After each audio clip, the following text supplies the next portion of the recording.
লালে ভরা লালমনিরহাট আমার এই জেলা আসলে দেখতে পারবেন হাজার রকমের মেলা।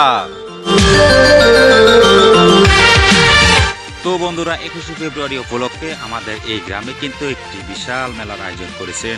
কি নেই আমাদের এই মেলায়? প্রন্ত বিকালে স্কুল মাঠে চলছে সেই মেলা।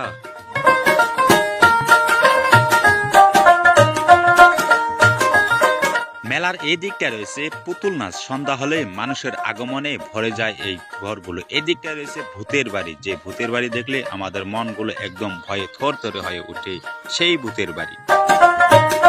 আমরা মেলার এই দিকটায় দেখতে পাচ্ছি দোকানদাররা তাদের দোকানের মালামাল বেচা কিনায় ব্যস্ত রয়েছেন।